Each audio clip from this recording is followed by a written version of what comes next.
Assalamualaikum warahmatullahi wabarakatuh. Video ini menyajikan profil program penelitian berjudul Implementasi Research-Based Learning (L) untuk penguatan decision making mahasiswa di LPTK. Penelitian ini didanai melalui skema penelitian fundamental reguler. Tim peneliti terdiri atas Ketua Dr. Mo Salimi MPD, Anggota Dr. Ratna Hidayah MPD, Anggota Profesor Dr. Karlima MPD, dan Anggota Laksmi Eva Sufi Widifajari MPD. Penelitian ini dilaksanakan oleh Universitas 11 Maret UNS sebagai perguruan tinggi pengusul bekerja sama dengan 3 LPTK Mitra, Universitas Pendidikan Indonesia Kampus Tasikmalaya, Universitas Negeri Malang Kampus Blitar, dan Universitas Sultan Ageng Tirtayasa. Pelaksanaan penelitian adalah 2025 sampai 2027. 1. Latar belakang. Lembaga Pendidikan Tenaga. Kependidikan dituntut melahirkan guru sekolah dasar yang mampu mengambil keputusan pedagogik secara cepat, tepat, dan berbasis data serta riset. Namun dalam praktiknya, pembelajaran di banyak LPTK masih didominasi ceramah dan tugas rutin, sehingga kesempatan mahasiswa untuk berlatih, meneliti dan mengambil keputusan berbasis bukti masih terbatas. Research-Based Learning atau RBL menawarkan kerangka pembelajaran di mana mahasiswa berperan sebagai peneliti.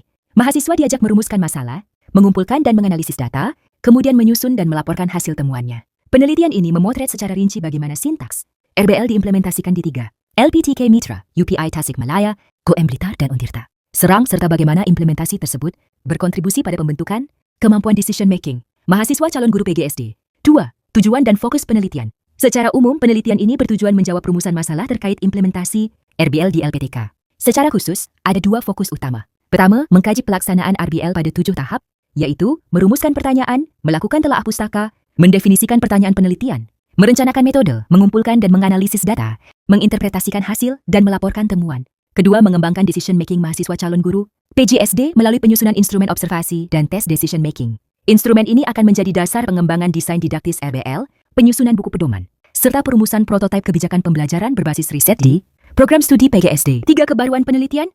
Kebaruan penelitian ini terletak pada cara penelitian ini memposisikan RBL. Penelitian ini tidak hanya menerapkan RBL sebagai model pembelajaran, tetapi mengintegrasikan sintaks RBL dengan model design decision making sehingga proses riset di kelas menjadi latihan sistematis untuk pengambilan keputusan pedagogik berbasis data. Dalam kerangka ini, mahasiswa tidak hanya belajar melakukan penelitian, tetapi juga dilatih mengikuti langkah-langkah pengambilan keputusan yang terstruktur.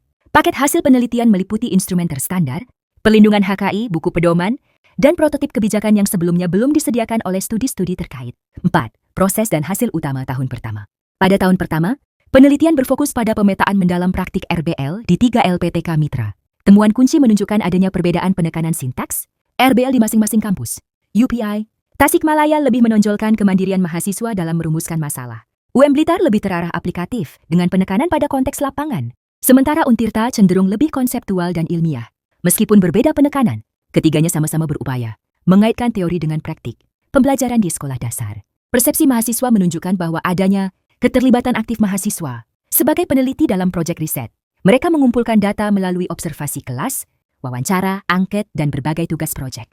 Data tersebut kemudian diinterpretasikan dengan merujuk teori untuk merumuskan solusi pembelajaran yang lebih baik. Dari sisi luaran, pada tahun pertama telah dicapai beberapa capaian penting.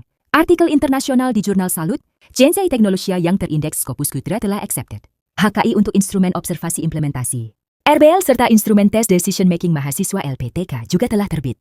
Selain itu, buku pedoman pelaksanaan RBL ber-ISBN sedang dalam proses pengajuan ISBN sebagai bagian dari upaya menyediakan panduan praktis bagi program studi PGSD. 5. Rencana tindak lanjut. Pada tahap berikutnya, penelitian akan beralih ke studi kuantitatif yang melibatkan sekitar 200 mahasiswa PGSD dari UNS, UM, UPI, dan Untirta. Data yang diperoleh melalui instrumen observasi dan tes decision making akan dianalisis menggunakan statistik, deskriptif dan inferensial untuk menguji hipotesis mengenai pengaruh implementasi RBL terhadap kemampuan decision making mahasiswa. Hasil analisis tersebut akan menjadi dasar penyusunan artikel ilmiah pada jurnal Scopus Q2, penyusunan HKI desain didaktis RBL, penyelesaian buku pedoman penilaian decision making, serta penyusunan prototipe kebijakan RBL di PGSD. 6. Penutup. Sebagai penutup, tim peneliti mengucapkan terima kasih kepada Kemdikti-Saintek sebagai pemberi dana, kepada Universitas 11 Maret sebagai perguruan tinggi pengusul, serta kepada UPI Tasikmalaya, GoM Blitar, dan Untirta sebagai mitra LPTK yang telah mendukung penuh pelaksanaan penelitian ini. Harapan kami, model RBL Decide yang dikembangkan dalam penelitian ini dapat menjadi rujukan nasional bagi pengembangan pembelajaran berbasis riset di LPTK sekaligus memperkuat kemampuan pengambilan keputusan pedagogik. calon guru sekolah dasar di Indonesia. Wassalamualaikum warahmatullahi wabarakatuh.